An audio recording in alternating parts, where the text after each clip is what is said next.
আসসালামু আলাইকুম। প্রিয় শিক্ষার্থী বন্ধুরা, কেমন আছি আমরা? আশা করি আল্লাহর রহমতে আমরা অনেক ভালো আছি। দীর্ঘদিন থেকে আসলে অনলাইনে ক্লাস হয় না। এখন থেকে ইনশাআল্লাহ আমাদের রেগুলার ক্লাস হবে।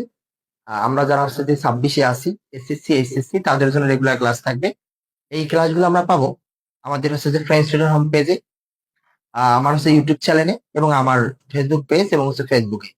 আশা করি আমরা এই ক্লাসগুলো যদি করি তাহলে হচ্ছে যে আমাদের ইংলিশের আর কোনো সমস্যা থাকবে না। আমরা প্রতিনিয়ত হচ্ছে যে নতুন কিছু শেখার চেষ্টা করব। আজকে আমি আপনাদের যে বিষয়টা শিখাবো সেটা হচ্ছে খুবই সহজ এবং খুবই কঠিন। যারা আসলে আমরা ভালো পারি তাদের জন্য এটা খুবই সহজ, কিন্তু যারা পারি না তাদের জন্য খুবই কঠিন। কিভাবে আমরা আজকের বিষয়টা পড়তে পারি একটু আমরা লক্ষ্য করি। আসলে আজকে আমাদের বিষয়টা কি? আজকে আমরা যে বিষয়টা নিয়ে কথা বলবো সেটা হচ্ছে যে দেখা যাচ্ছে ট্যাগ কোশ্চেন। এসএসসি পরীক্ষায় আমাদের আসলে ট্যাগ কোশ্চেন 5টা দেওয়া থাকে, অনেকে হচ্ছে 3টা 4টা, খুব কম সংখ্যক স্টুডেন্টের 5টা হয়। আমরা আজকে নিয়ম ছাড়া কিভাবে পাস পাবো সেই টেকনিক গুলা দেখবো। আমরা যারা হচ্ছে পরীক্ষা দিব 26 সালে, বা হচ্ছে আমাদের স্কুলে পরীক্ষাগুলো দিব, তো আমরা ট্যাক্সেশন শিখতে চাই, তাদের জন্য আজকে আমি যেটা শিখাবো আসলে কোন জিনিসগুলা আমরা ভুল করি যার কারণে ট্যাক্সেশনে মার্ক পাই না। কিভাবে লিখতে হবে এটা না, কোন জিনিসগুলো ভুল করি যার কারণে ট্যাগ কোশ্চেন গুলা পাই না, আমরা মার্ক পাই না, সেগুলো শিখবো। তো চলো আসলে ট্যাগ কোশ্চেন শুরু করা যায়। ট্যাগ কোশ্চেন কথাটা বলতে গেলে আসলে আহ আমরা যেহেতু মিডিয়ার সাথে সংযুক্ত, আমরা প্রায় বলি যে আমার ফ্রেন্ড আমার ট্যাগ করছে এটা সেটা। আসলে ট্যাগ শব্দের অর্থ, এই ট্যাগ শব্দের অর্থ জুড়ে দেওয়া। জুড়ে দেওয়া। কোশ্চেন শব্দের অর্থ আমরা জানি প্রশ্ন। কথায় কথায় আমরা যে হচ্ছে যে প্রশ্ন জুড়ে দেই, আহ বিশেষ করে আমরা কথা শেষে বলি তাই কি, তাই নয় কি, এই বিষয়গুলো কিন্তু ট্যাগ কোশ্চেন। তাহলে আসলে আমরা বুঝলাম যে আমরা যে কথা শেষে তাই এবং তাই নয় কি বলি, এই বিষয়গুলো ট্যাগ কোশ্চেন। তাহলে আমরা কি বুঝলাম? কথা শেষে আমরা কি বলি? তাই কি। আবার আবার কি বলি? তাই নয় কি। আচ্ছা, এই কথাগুলো যে বলি এগুলাই কিন্তু কোশ্চেন। তাহলে এখান থেকে আমরা একটা আইডিয়া পাই, সে হচ্ছে যে এখানে দেখেন তাই কি, এখানে দেওয়া আছে একটা তাই কি, একটা হচ্ছে তাই নয় কি। দেখেন এই তাই কি এই কথাটা কিন্তু অ্যাফার্মেটিভ, আর এই তাই নয় কি এই কথাটা কিন্তু নেগেটিভ। তাহলে আমাদের এক কোশ্চেন দুই ধরনের প্রশ্ন হবে, একটা অ্যাফার্মেটিভ হবে উত্তর, আর এটা উত্তর কি হতে পারে? নেগেটিভ হতে পারে। তাহলে আমি যে আপনাদের বললাম আসলে আমরা ট্যাগ কোশ্চেনে যে ভুলগুলা করি যার কারণে আমরা মার্ক পাই না সেই ভুলগুলা দেখবো। এই ভুলগুলা আমরা 4টা ধাপে শিখবো। প্লাস আমরা কিভাবে 4টা ধাপে আমাদের ট্যাগ কোশ্চেন হচ্ছে যে সলভ করতে পারবো সেটাও শিখবো ইনশাল্লাহ। চলো আমরা 4টা ধাপ দেখি। আচ্ছা, ধাপ 1, যদি কোনো একটা সেন্টেন্স কে আমি ট্যাগ করতে চাই তাহলে আমাদের প্রথমে কি করতে হবে? প্রথমে ওই সেন্টেন্সে অক্সিলারি ভার্ব আছে কিনা তা দেখবো। আশা করি কথাটা বুঝতে পারছি। কথাটা হচ্ছে যে যদি কোনো সেন্টেন্সকে আমি ট্যাগ করতে চাই তাহলে ওই সেন্টেন্সে কি দেখতে হবে? অক্সিলারি ভার্ব আছে কিনা। যদি থাকে তাহলে এখন আমরা শর্তগুলা দেখি। আচ্ছা, এবার যেটা শর্ত দেখি। শর্ত কি? যদি থাকে আমরা তা লিখবো, যদি থাকে তা আমরা লিখবো, যদি না থাকে তাহলে টেন্স অনুযায়ী আমাকে ডু ভার্ব নিতে হবে। কি নিতে হবে? Do verb. তাহলে আমরা কি জানলাম? যে যদি কোনো একটা সেন্টেন্স কে আমি ট্যাগ করতে চাই প্রথমে আমাকে অক্সিলারি ভার্ব খুঁজতে হবে, যদি থাকে তা লিখবো। দেখো শর্ত আমি দিয়ে দিচ্ছি, যদি থাকে তা আমরা লিখবো, যদি না থাকে তাহলে টেন্স অনুযায়ী কি নিতে হবে? ডু ভার্ব নিতে হবে। এবার আসলে আমরা অনেকে প্রশ্ন করি আসলে আমি অক্সিলারি ভার্বগুলা কি, তা আমরা অনেকে অক্সিলারি চিনি না। আমি যে টেন্সে আমি যে ওই সেন্টেন্সটা অক্সিলারি ভার্ব খুঁজতে বললাম, আমরা অনেকে অক্সিলারি ভার্বে চিনি না। তখন আসলে কি হবে? তা আমরা যারা চিনি না, এই যে বললাম যারা আমরা পারি না তারাও শিখবো, যারা পারি কোথায় ভুল হয় তারাও শিখবো। তো আমরা অক্সিলারি ভার্বগুলো দেখবো। তাহলে এখানে আমি একটু নোট করে দিচ্ছি আসলে অক্সিলারি ভার্ব কোনগুলা। অক্সিলারি ভার্বগুলা কোনগুলি? এই যে am, is, are, was, were, তারপরে কিন্তু কি দেওয়া আছে? Have, has, had, can, could, shall, should, will, would, may, might, must, need to, ought to, used to, dare, have to, has to, had to, had better, let, এইগুলা কিন্তু auxiliary verb. তাহলে যদি কোনো একটা সেন্টেন্স কে আমরা আসলে tag করতে চাই তাহলে প্রথমে এই ভার্বগুলা খুঁজবো, এই ভার্বগুলা খুঁজবো। আচ্ছা, আমরা যখন ক্লাসগুলো করবো অবশ্যই খাতা কলম নিয়ে বসবো, যা আমি লিখে দিব তা অবশ্যই আমরা নোট করে রাখবো। তাহলে আমরা যদি একটা সেন্টেন্স কে ট্যাগ করতে চাই প্রথমে কি খুঁজবো?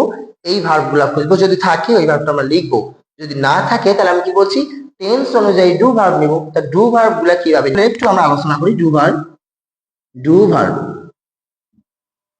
আসলে ডু ভার্ব গুলা কি কি? সাধারণত ডু, ডাস আর ডিড, এই তিনটাকে বলা হয় ডু ভার্ব। এই তিনটাকে কি বলা হয়?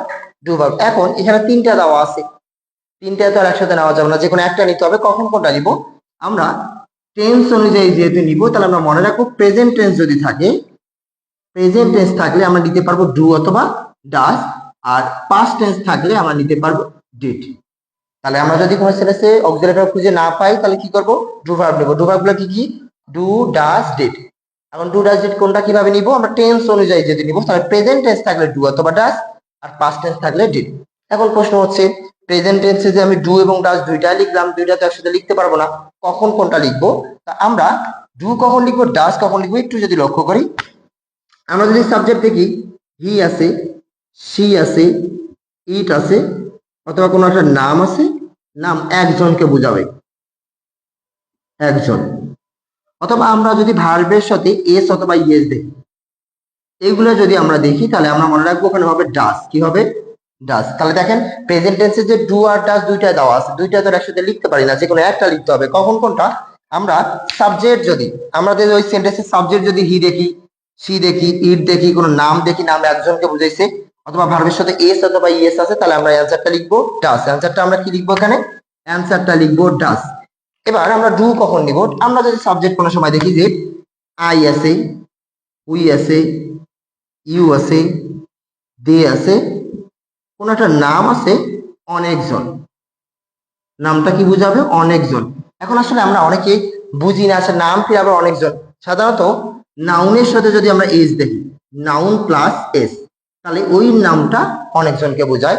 অথবা ভার্বের বেস ফর্ম, ভার্বের বেস ফর্ম, এগুলো যদি থাকে, তাহলে আমরা মনে রাখবো এর অ্যান্সারটা হবে ডু। এর অ্যান্সারটা কি হবে? ডু। তাহলে আমরা কি জানলাম? যে একটা সেন্টেন্সকে ট্যাগ করতে গেলে প্রথমে আমাকে কি খুঁজতে হবে? Auxiliary verb. যদি থাকে তা আমরা লিখবো, আমি অবশ্যই অক্সিলারি ভার্বটা লিখে দিলাম। যদি না থাকে, তাহলে যে আমাদের কি নিতে হবে? টেন্স অনুযায়ী ডু ভার্ব নিতে হবে। এখন ডু ভার্ব গুলা কি কি? Do, does, did. এখন প্রেজেন্ট টেন্সে আমরা কি লিখতে পারি? Do, does. পাস্ট টেন্সে কি লিখতে পারি? ডিড। এখন ডু এবং ডাজ যেহেতু দুইটা একসাথে লেখা যাবে না, যে কোনো একটা লিখতে হবে। কখন কোনটা? সাবজেক্ট যদি হি, সি, ইট, কোনো নাম একজনকে, অথবা ভার্বের সাথে এস অথবা ইয়েস থাকে, তাহলে হলো ডাজ। সাবজেক্ট যদি আমরা আই দেখি, উই দেখি, ইউ দেখি, দে দেখি, নাম অনেকজনকে দেখি, অনেকজন নাম কিভাবে বুঝবো? ওই নাউনের সাথে এস থাকলে, যেমন বয়, বয়েস। এই যে বয়েস আছে, নাউনের সাথে এস থাকলে হয় অনেকজন। অথবা ভার্বের বেস ফর্ম যদি দেখি, ওই সেন্টেন্সের ভার্বটা বেস ফর্ম যদি থাকে, তাহলে অ্যান্সারটা আমার হবে, অর্থাৎ ডু ভার্বটা আমার হবে ডু। আশা করি আমরা এই যে প্রথম ধাপের, এখন আমরা আসলে ধাপ দ্বিতীয় দেখবো। আমরা প্রথম ধাপে কি দেখলাম? যে একটা সেন্টেন্সে অক্সিলারি ভার্ব আছে কিনা তা দেখবো, আর যদি থাকে তা আমরা লিখবো, যদি না থাকে তাহলে হচ্ছে যে ডু ভার্ব নেবো। কিভাবে ডু ভার্ব নিতে সেটা লিখবো। এখন আমরা যে অক্সিলারি ভার্বটা পাইলাম, তারপর হচ্ছে যে ডু ভার্বটা বা নিলাম, তখন এখন কি করব? এখন দ্বিতীয় ধাপ আমরা একটু লক্ষ্য করি। ধাপ টু। ধাপ টু কি আসলে করব? আমাদের যে সেন্টেন্সটা দেওয়া থাকবে, ওই সেন্টেন্সটা অ্যাফার্মেটিভ আছে না নেগেটিভ আছে সেটা দেখবো। তাহলে আমাদের যে সেন্টেন্সটা দেওয়া থাকবে প্রশ্নটা, ওই সেন্টেন্সটা অ্যাফার্মেটিভ আছে না নেগেটিভ আছে তা দেখবো। এবার আমরা শর্ত দুটা দেখি। শর্ত দুটা কি? যদি ওই সেন্টেন্সটা অ্যাফার্মেটিভ হয়, কি হয়? অ্যাফার্মেটিভ হয়, তাহলে তার সাথে আমরা নট যুক্ত করব। কি যুক্ত করব? নট। অর্থাৎ যে ভার্বটা নিলাম, ওই ভার্বের সাথে আমরা কি যুক্ত করব? নট। এবার শর্ত নাম্বার 2। শর্ত কি 2? সেটা হচ্ছে যদি নেগেটিভ হয়, যদি কি হয়? নেগেটিভ হয়। দেখো, যদি নেগেটিভ হয়, নট যুক্ত হবে না। আমরা ওই যে ভার্বটা নিব, ওই ভার্বের সাথে আমরা কি করব না? নট যুক্ত করব না। কথাটা যদি আমি একটু ক্লিয়ার করি বলি, আসলে আমরা প্রথমে যে দেখলাম যে অক্সিলারি ভার্ব নিতে হবে, যদি থাকে তার সাথে আমরা নট যুক্ত করবো কখন? সেন্টেন্সটা অ্যাফার্মেটিভ হলে। তার সাথে আমরা নট যুক্ত করবো না কখন? সেন্টেন্সটা কি হলে? নেগেটিভ হলে। এখন প্রশ্ন আসতে পারে, আসলে আমি কিভাবে বুঝবো যে ওই সেন্টেন্সটা অ্যাফার্মেটিভ না নেগেটিভ? এটা কিন্তু গুরুত্বপূর্ণ বিষয়, কেননা আমরা যারা পারি না তারা আসলে এই জায়গাটাই ভুল করি। কিভাবে আসলে ওই সেন্টেন্সটা অ্যাফার্মেটিভ বুঝবো, কিভাবে ওই সেন্টেন্সটা নেগেটিভ বুঝবো, সেটা চলো আমরা আসলে ওই সেন্টেন্সটা অ্যাফার্মেটিভ না নেগেটিভ সেটা একটু লক্ষ্য করি। তাহলে আমরা একটা নোট মনে রাখবো। আচ্ছা, এখানে দেখেন আমি কয়েকটা ওয়ার্ড লিখে রাখছি। ওয়ার্ডগুলো কি?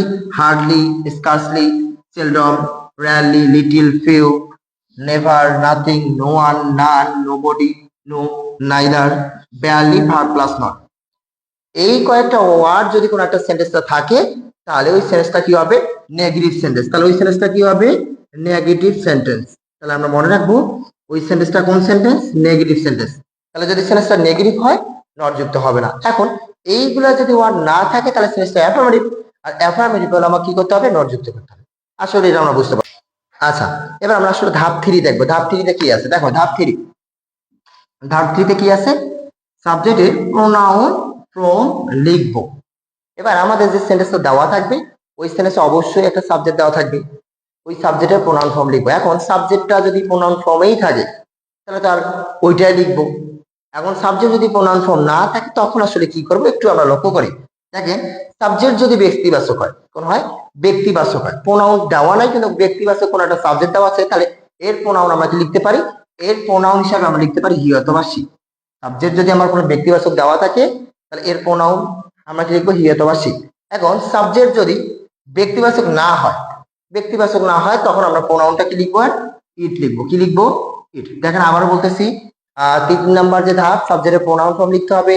সাবজেক্ট যদি আমাদের প্রোনাউন দেওয়াই থাকে তা লিখবো, প্রোনাউন যদি দেওয়া না থাকে তাহলে কোনো ব্যক্তির নাম যদি থাকে তাহলে হি অথবা সি, ব্যক্তি বাদ যদি কোনো কিছু থাকে ইট। এবার আমরা আরেকটু নোট মনে রাখবো, নোটটা হচ্ছে একটু টেকনিক মনে রাখবো। আসলে আমরা অনেক ক্ষেত্রে ট্যাগ কোশ্চেন অনেকগুলো নিয়ম পড়ি, ওগুলো মনে থাকে না। একটু টেকনিকটা কি, আমরা যদি সাবজেক্ট এই জায়গাটা কিন্তু অনেকে ভুল করে, তারা একটু নোট করে রাখবো এই জায়গাটা, এই জায়গাটায় আমরা অনেকে ভুল করি, যাদের আসলে ভুল হয়, ভুল হওয়ার জায়গা অন্যতম এটা। এটা কি, দেখো সাবজেক্ট যদি আমার ব্যক্তি হোক আর বস্তু হোক, যে সাবজেক্টে দেওয়া আছে ওটা হয় ব্যক্তি হোক নাহলে বস্তু হোক, যদি প্লুরাল হয়, প্লুরাল হয়, দেখো আমরা বলেছি সাবজেক্ট যদি ব্যক্তিবাচক হোক আর বস্তুবাচক হয়, যদি প্লুরাল হয় তাহলে দে, সাবজেক্ট ব্যক্তি হোক আর বস্তু হোক প্লুরাল হলেই দে।